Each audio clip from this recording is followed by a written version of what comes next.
Hello and welcome to Into the Woods with Holly Wharton. This podcast is all about our journey into the woods of ourselves, getting to know who we are, where we are, and where we're going in life, so that we can create the life that we want to live. It's about deepening your connection with yourself, taking inspired action, and really trusting yourself and your intuition. It's also about mindset. Our beliefs are such an important part of this journey, and there are so many ways for us to change our mindset so that we can more easily live a life of expansive joy. This podcast is also about going literally into the woods and spending time in nature, and how that can help us on our own personal journey of self-knowledge. Thank you so much for joining us today. Now let's get into this week's episode. Hello, adventurers, and welcome to the Into the Woods podcast, episode 491.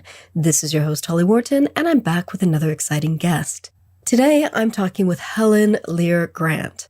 Helen has traveled to many of the remote places I want to visit in Scotland, like the Inner and Outer Hebrides. I've had other friends visit there over the years for outdoor adventures, and it's been on my list ever since.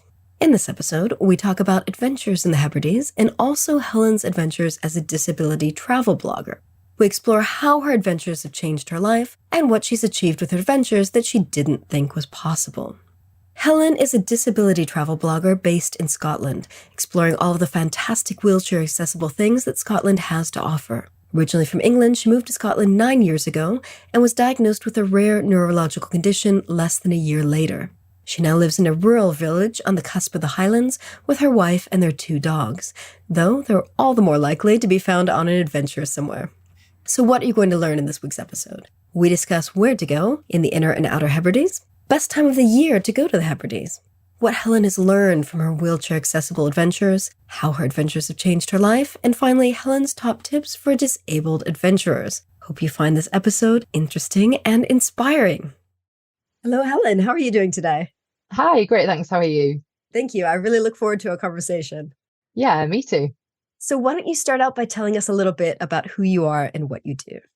I am a disability travel blogger and vlogger.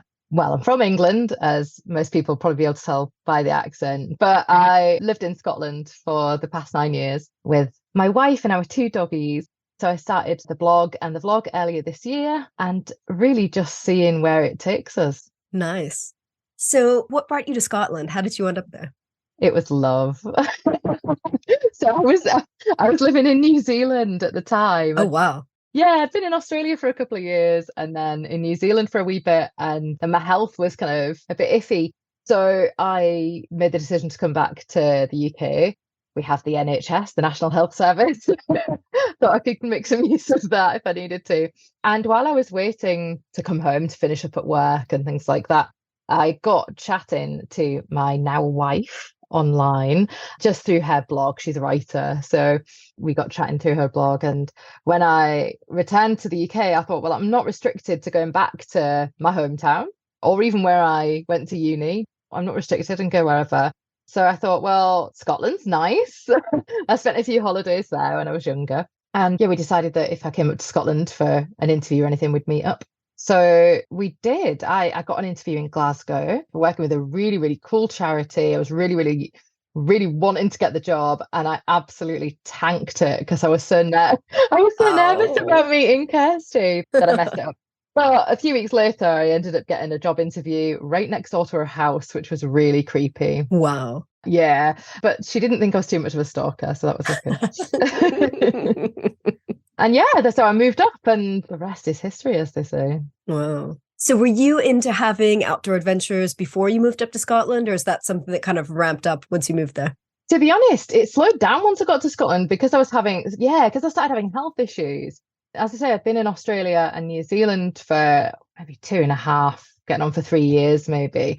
And a lot of that was living in the back of a van, driving to different places every few days. And it was climbing up hills and swimming in the sea and doing heaps of adventurous stuff and taking whatever job I could find to get a bit of money to fuel the next adventure.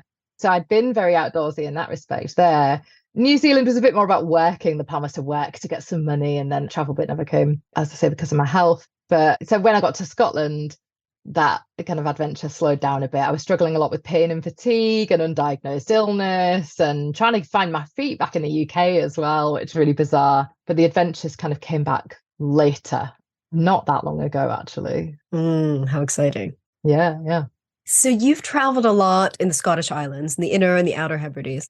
What's that like? That is a part of the country that I've always wanted to go to, and I haven't made it up there yet. So what have your adventures been like? Everybody says it's magical and they're not lying. It really, really is. It's so the reason we went is because it was Kirsty, my wife's 50th, and she said she always wanted to go to the Hebrides, and I want to go before I'm 50, and we made it.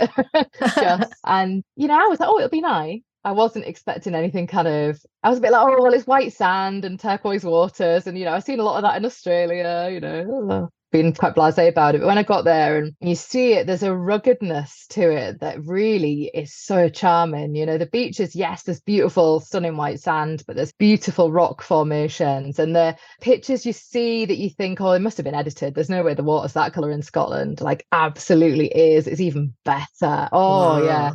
Absolutely stunning. And I love it more on a moody day as well. I love it when the sky is almost black, but then you've got that turquoise water. So yeah, I mean, visually, very, very stunning, very inspiring. But there's also a lot of inland stuff that you don't see so much about in the people are talking about the Hebrides. Particularly Harris took my breath away with the Golden Road, which I don't know how true this is, but apparently it's called the Golden Road because it took so much money to build it that the locals joked it must be made of gold. I just feel like a bit of Scottish humour has just made it into actual place now. But yeah, that is it's like being on the moon. It's really unusual landscape. And I think as well, that was unexpected. We knew what to expect with the beaches, but that inland stuff was really quite surprising. And yeah. So what are some of your other favourite islands up there? So Mull, we went for our honeymoon. Yeah, and we just stayed in this terrible caravan. But when you're like, whatever, as long as I got a roof over my head. And yeah, so Mull was really, really beautiful. Again, the beaches there are fantastic. I've recently been to Isla, Inner Hebrides as well. Yeah, we stayed in Isla, and we were only there for a couple of nights, and that's one of those things where you're like, yeah, I need to go back. Because we were just doing an accommodation review. And quite often when you do that, you just get a little taste of something. And I think you already know after 2 days if you're going to go back or not. And I definitely will with Isla, definitely. Nice. So what would you recommend to someone who might be interested in going to the Hebrides? What's the best time of year? Where should you start? Because there's a lot of islands. Yeah, there really is.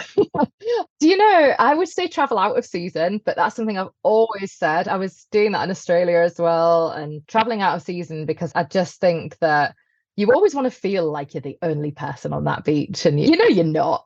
You're not the first person to discover it or anything, but there's something really amazing about that feeling of looking around and not being able to see a single soul. So there's I would say definitely out of season. So autumn or spring, probably. You don't want it to be too cold. Yeah. And islands wise, we found Uist amazing because there's not a lot on Uist. It's not very built up at all. So you really do get that sense of ruggedness and remoteness with it. But at the same token, if you do want some kind of touristy shops to go to, then you should probably head somewhere more like Lewis to go to Stornoway. What we did by accident, because of ferry problems, this is sometimes a thing with the islands, is the ferries can be a bit challenging. We ended up getting a ferry to Barra and working our way all the way up through the islands from Barra right up to Lure. Oh, wow. So that was kind of cool. It was a bit of a dipping your toe in each island and whatnot. So again, I think we'll definitely go back. So do you have car ferries that take you to each island or do you go on foot or how? Yeah, so it's car ferries, and yeah, it feels like part of the adventure. It's quite fun. I was quite nervous at first time I drove onto a ferry, but it's super easy. And yeah, and once you're on there as well, if it's your first time on a ferry, you probably want to pick a short journey and make sure you're not going to get seasick because the crossings can be quite rough. Again, that traveling out of season can make that more of a risk, but I think it's worth it. Yeah, so I'd pick a shorter journey, maybe one of the Inner Hebrides or something like that for your first taste of it. And how far offshore are these islands? How long is the ferry? I think it took us 5 hours to get to Barra. Oh, wow. Yeah, that's a long one. It was just a couple of hours to Isla, maybe an hour to Mull. It really does vary. And there are some islands you can only get to via another island, so you have to hop to the others. So yeah, it's interesting as well, because as a disabled person getting on ferries, it's like, what am I going to find here? Am I going to be able to access it? And a lot of the bigger ferries are really good. Some of them have the proper changing places, bathrooms that have the hoists and everything. Some of them are really, really good. And then some of your smaller ones that are just, I don't know, maybe an hour's journey or 20 minutes journey or something like that, you're just going to stay in the car. It's quite mixed. So you're in a wheelchair and all of your adventures you're accessing from a wheelchair, correct? Yeah, I'm an ambulatory wheelchair user, which means I can walk a small amount, but usually once I'm out of the door, I'm on wheels. Yeah. That's my way of accessing the world, and accessing the islands is not always easy. I keep going back to this word rugged, and it's because they are, of course they're civilized as well. There are civilized places to go and things like that, but the landscape is rugged, and the reason you go to these islands is for the landscape, and accessing that on wheels is a challenge. So what's that been like? Because you've gone to some really remote places and yet you're getting around. Yeah. I think bravery comes into it, or stupidity. I'm not adventure. Sure. Adventure, yeah. So let's call it adventure. So that definitely comes into it. I think the hardest thing, and I always go back to this, is the lack of information.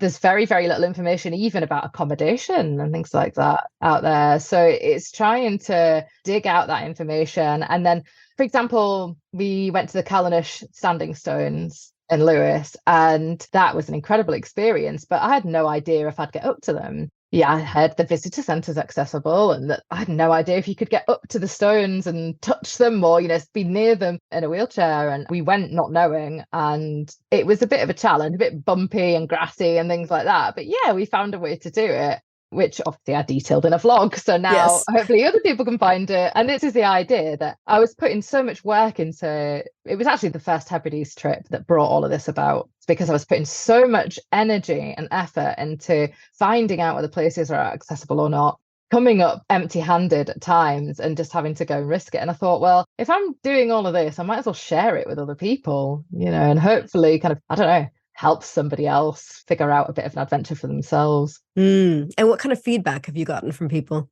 It's been really positive, yeah. And it's hard because I am just one disabled person with my particular disability. I know, as I say, I'm an ambulatory wheelchair user, so things are a bit easier for me than they are for other people. And so I can only address it from my experience and my knowledge about other disabilities. So I think sometimes people I'm learning as well, because people are asking me questions like, was there a hoist? And I'm like, oh, I need to check that out. So I'm learning from people's feedback as I go along. But it's really cool. Every now and then I'll get a message saying, oh, I'm planning my honeymoon to the Outer Hebrides, and I came across your blogs and I was wondering, can you give me any advice on this? And it's just really nice to know that people are finding it. Even if it's just like a handful of people, it's really nice to know that they're finding it and they're feeling a bit more empowered, I guess, to go and have these adventures, because it is daunting when you don't have the information that you need. So yeah, it's been good. And I find it on Instagram. I've always been a bit scared of Instagram, but I've never really used it. But started using it when I started at this blog. And there's such a supportive community of other disabled people and disabled people who love travel and other Scottish bloggers who aren't disabled. But, if you think about it, everybody knows somebody who's disabled. Even if it's like your gran who needs to use a wheelchair occasionally, it's like, and disability, if we're lucky enough, will come to us all. And I know that sounds strange, but we're all hopefully going to get old, and with age comes disability. So I hope that it's reaching a wide range of people, and it's good to get that feedback. It is actually useful and needed. People keep saying, oh, this is needed, and I'm like, good. I'm wasting my time then. Yeah. Well, as you said, there's so much lack of information that someone can provide that information. You're going to be the go-to person. Yeah, absolutely. So what have you learned from all of your wheelchair accessible adventures? What have you learned about yourself? What have you learned about adventuring in this way? Do you know, it's been quite emotional, really, because as I say, prior to this, I was traveling around Australia. I had physical freedom. I was able-bodied for most of it. And I didn't travel for such a long time, I think because I was trying to figure out, who am I? To be honest, everything just became super medical as well. When I first became ill and started needing the wheelchair, my life just became super medical. I didn't have brain space for adventure. And then, yeah, slowly starting to step out, or wheel out into the world was scary. It was scary and it was emotional, thinking like, oh God, there was a lot of comparison to how I would have done things before. I would have been up there. I would have been walking down there. I would have been swimming in there. I would have been doing this. And it's been a case of slowly letting that go and learning this new way to experience the world. And I think having the blog and the vlog alongside it has helped me find more, because I feel like there's more value in what I'm doing. It helps me to still feel driven with it. And rather than just going like, oh, well, this is hard, why do I bother? Do you know, it think, okay, well, no, this is good and it is needed. Because there's so many adventures that I do go on. I tried to get to the Twin Beaches on Gia, which is a little island off the Kintyre Peninsula. So I was with my wife and it was quite a steep slope down. And as we're going down, we're thinking, we're not going to get back up. But, you know, you get to a certain point and you're like, oh, well, we've got this far. I've committed, so. Yeah, I've committed, yeah. I've committed, and do you know what? I got down to the bottom, couldn't actually get onto the beaches, kind of got onto one, and then getting back up was just so difficult. At the end of it, it was like, oh, well, that feels, and there's that level of disappointment that comes with it. But it is really a case of having to go, okay, yeah, that is disappointing. That is, but are you going to let that cloud the rest of your holiday, or are you going to look for the next adventure? So it takes quite a lot of mental energy. But yeah, I think I figured out that I'm actually quite determined. That, yeah, I am still adventurous. I thought I wasn't adventurous anymore. I thought that I wasn't, and I thought that I'd become kind of too worried about stuff to even try it. But it turns out that no, actually, especially with Kirsty's support, with the support of my wife, she's the one who, if I get myself into a sticky situation in the wheelchair, she's going to have to help me out of it. So I'm always like, shall we? And she's like, yeah, we will. having that kind of support and that kind of fun person to be with, who's just, yeah, willing to give anything a go. It's great. Yeah. Well, it's like they say, you know, hike your own hike. So it's like finding your new way of having adventures with your current situation. Yes, absolutely. That's definitely it. And a lot of that is pre-adventure, because a lot of that is research that I have to do before an adventure. So being more organized, which was never my strong point. Oh, interesting. yeah, because I was always like, oh, let's drive along here and let's sleep here for the night in the van and let's do this and let's just try it. Let's go walk here. And it was all very carefree. Whereas now I've had to kind of get into the planning side of it, but then I'm starting to enjoy that. It's weird. Yeah, interesting. Yeah it's frustrating, don't get me wrong, when you're like emailing and making phone calls and trying to get all this information and you still come up empty-handed, but at least I've tried. Yeah. But yeah, I am kind of finding that I have to be more organized. So how else have your adventures changed your life? I think that's really interesting that you've obviously had to become more organized, but like, in what other ways have you changed? Oh, God, that's a deep question, isn't it? How else have I changed? I think I've become stronger. Yeah. Because I think when there's a barrier between you and the outdoors, it's almost like the outdoors is saying you're not welcome, which is like, ooh, that hurts, you know. Even when you look at things like the outdoor world that's managed because outdoor space is managed by human beings. Mm-hmm. They choose to put in what I call a kissing gate. Yeah. And it's like, cool, thanks. I can't get through that in my wheelchair. You know, you had an option here to make this accessible and you haven't. I think but it's made me bolder in the sense that I will then find out who manages that land. And I will get in touch and say like, oh, thanks so much for having this space and managing it. And, you know, I love what you're doing with conservation and blah, blah, blah, blah. But you've put a gate on here that I can't get through. And so I've always been worried about being that annoying disabled person, that, you know, the person who's always going, oh, accessibility. But like, that's life as a disabled person. Yeah. And I think people don't think about it.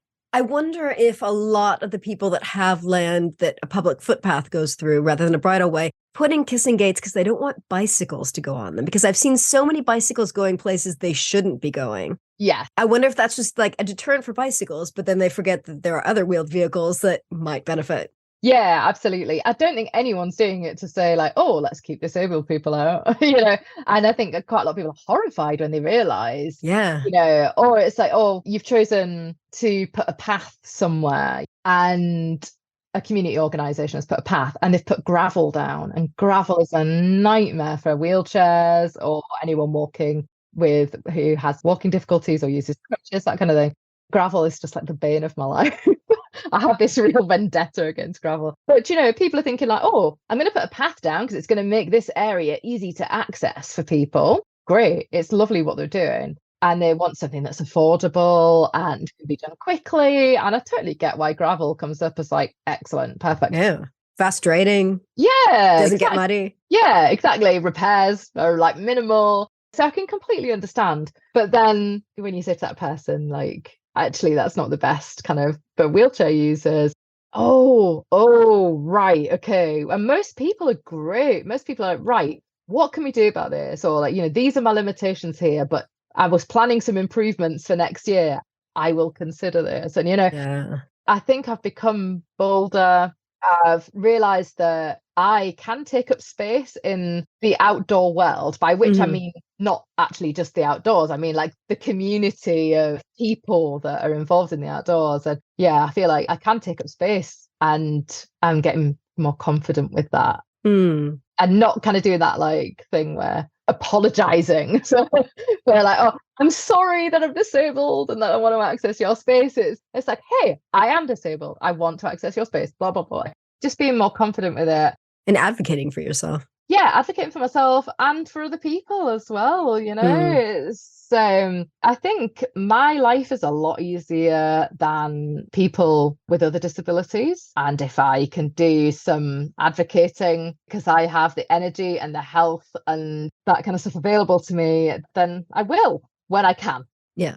I get a lot of fatigue still, things like that. And there are times where I still have to shy away from all that. But then there are other times where I'm feeling really kind of gutsy and like I can go for it and take on a bit of a battle, I guess, for other people.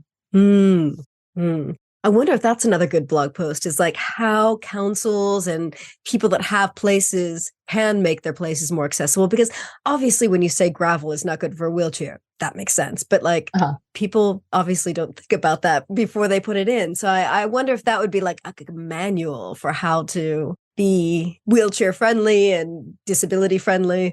Yeah, I've thought about kind of putting together a pack or something. And then, I've thought about in the future, if my health allows, would I go down the route of becoming an accessibility consultant, like particularly for the tourism industry, because that's where my interest lies. I thought, could I do some work in that department? I would need a lot more knowledge about all the various disabilities that exist, and a lot more knowledge about architecture, about building, about just things that are available to people. So I'd have some learning to do, but it's nice to know, it's nice to have that there and think that, perhaps that's an option for the future. Yeah. So you've achieved a lot of things that you didn't think were possible, like visiting the Callanish Standing Stones. What other things have you achieved that you thought, oh, I don't know if I can do this in terms of adventures? Yeah, loads of just getting to beaches. Getting to beaches is a big thing.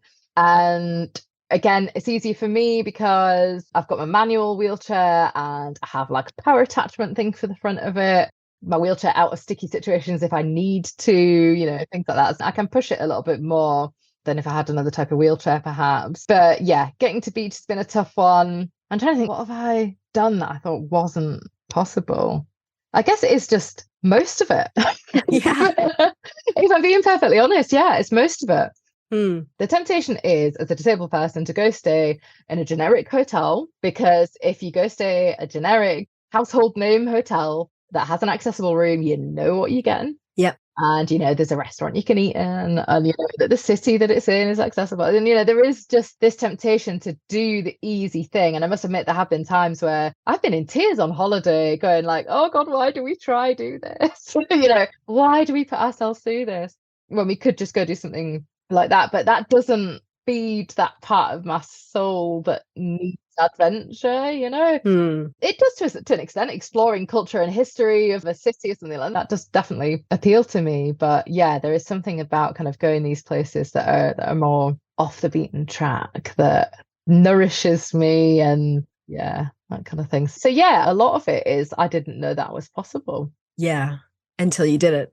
Yeah, absolutely. Just things like, can we find a beach in Uist that we can get down to? Well, we did find one, but it took about 6 attempts on 6 different beaches until we did it. So it's like, oh my God. But at least now I have a blog going, right, there's a ramp that goes down to this beach. Nice. If you want to get there, this is how you can do it. And so hopefully save other people that bother. And then I have people messaging me going, did you know that there's a little beach down here that you can get to? So I'm learning from other people feeding back to me with that as well. And then I can share that information. Yeah. Yeah. So that's quite cool to have that community effect. Yeah, that's nice. So what would be your top tips for someone who's experiencing some kind of disability, but wants to have adventures, but maybe they're feeling stuck and don't know if they can? Yeah, I definitely think going alone would be very, very difficult. So definitely team up with somebody. Mm-hmm. There are organizations, I can't think of any names off the top of my head, unfortunately, but there are organizations that offer holidays that are tailored around people with disabilities. Again, they usually do stick to major cities and things like that, but that's maybe a first step.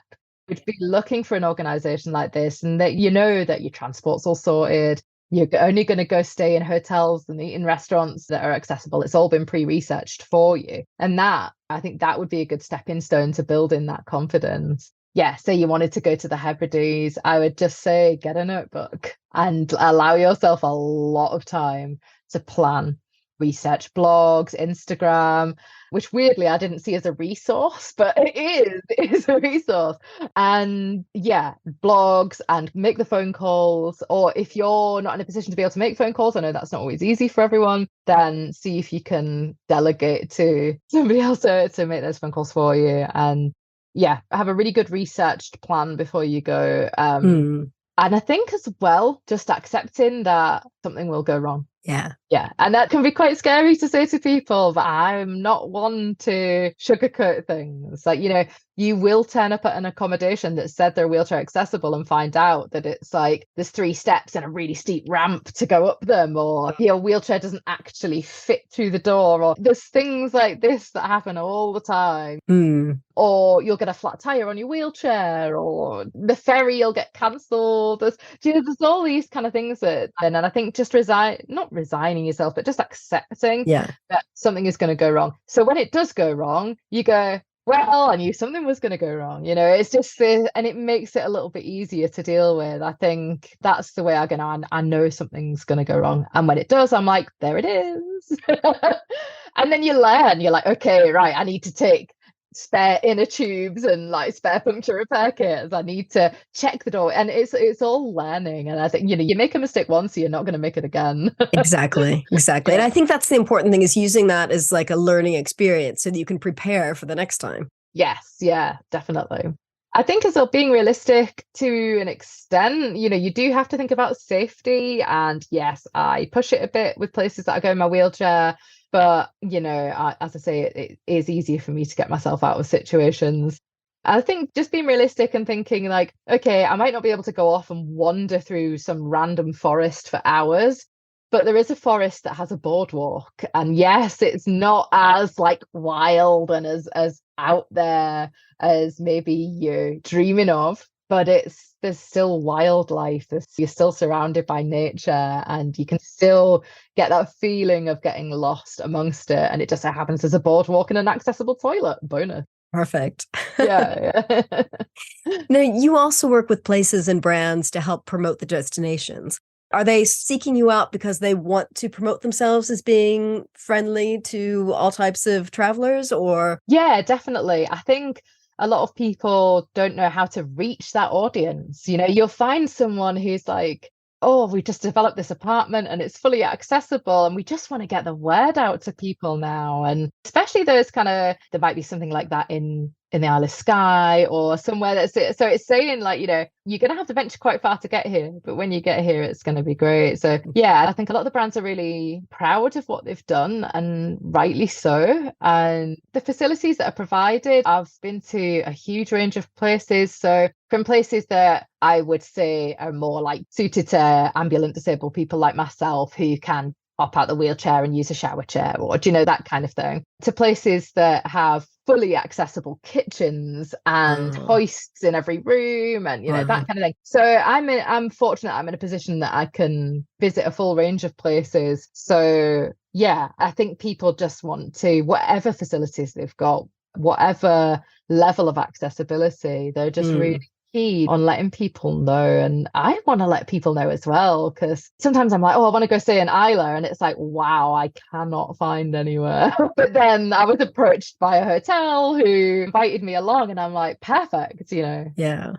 And have you ever been met with resistance from some places? Like, I know you had a recent experience where you went to that illuminated forest and lots of things went wrong.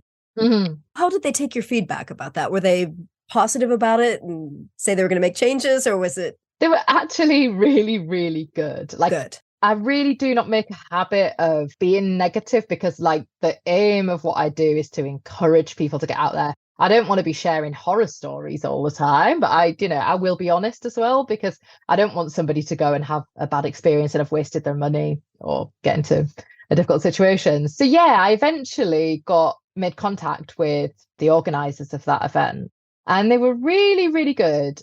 I had a lengthy phone call. We're keeping in touch, which I'm quite pleased about, to see what changes can be made. And I thought that was really good. I tried to, before I'd gone with this big blog, I spoke to them first. And I made sure that I could put in their responses into that blog, rather than just being like, oh my God, it was awful, I had a terrible time. It wasn't awful. I did have a good time. It's just that, there were some things that need to change, I think, and they are keen on changing it. So yeah, I think that was positive to know that there wasn't a huge amount of resistance there. And even prior to doing reviews, people might express an interest or reach out to you and then kind of back out a little bit at last minute. And I think that's the same for any reviewing accommodation and attractions and things, because I think there's what if you slag us off all over Instagram, that kind of thing. But yeah, as I say, that's not me. I want to celebrate the positive, mention if there's anything that could be better, but again, I will always make sure I speak to the accommodation provider or whoever first, because I think that's only fair. Yeah, that makes sense. So Helen, where can people find you online and learn more about what you do and learn more about your adventures and what you're up to? So, as I keep mentioning Instagram, don't I? So should get commission. You like it though. Yeah, I do. I've had such a good community of people on there who are really supportive, and so it's great. So on Instagram, I am Wheelie Braw, so it's WHEELY Braw. Braw is BRAW. So braw, for those that don't know, is a Scots word that means beautiful, fantastic. So yeah, that's one of my favourite Scots words. That can also be found with the same handle on YouTube, and my website, where you'll find all my reviews, is wheeliebraw.scot. I really like that domain extension. I'd never seen that before. When I was looking at your website, I was like, oh, that's very cool. I didn't know they had that one. Yeah, I've wanted one for a while, and I started without one, and then I was like, nah, I'm going to change it, because it is a Scottish-based blog, and I think it's a bit of a celebration of that. Very cool. And your name, I love that one, because you explain what bra means on the homepage of your website, and I was like, ooh, that's a very cool word. Very cool. I love Scott. This is another thing as well, so traveling around, you get to learn different bits of Scottish history and culture, different bits of the Scots language. I'm learning Scottish Gaelic as well. Oh, nice. So that's great, going to all these places and you see these names and you can do kind of a rough translation in your head of Gaelic to the English and figure out what that place means, Ooh, I love it. Well, I look forward to following your adventures on Instagram and YouTube. Thank you. Thank you so much for joining us today. It's been great. Thank you. Please drop me a line and let me know what you thought about this week's episode. You can email me at holly@hollywharton.com or find me online and get in touch there. If you enjoyed this episode, you might want to check out these related ones. 489, I talk with Doug Knoll about overcoming disabilities and thriving with outdoor adventures. 485, I talk with Marie-Pierre Tremblay about how to go after big dreams and adventures even when you think it's impossible. 483, I talk with Erica Terblanche about how nature helps us to unlock our highest potential. 467, I talk about how to hike your own hike on the trail and in life. And 443, I talk about when injury keeps you from your adventures. So that's all for now. Remember to visit hollywharton.com/491 for the show notes on this episode, and happy trails to you. Thanks so much for listening to Into the Woods with Holly Wharton. You can find more information about today's episode, including links for topics that were discussed, at hollywharton.com. That's HOLLYWORTON.com. If you'd like to connect with other listeners and get support on your journey, I would love for you to join my private community on Patreon. That's patreon.com/Holly Wharton. That's patreon.com/Holly Wharton. Thank you so much for listening, and I look forward to seeing you next week.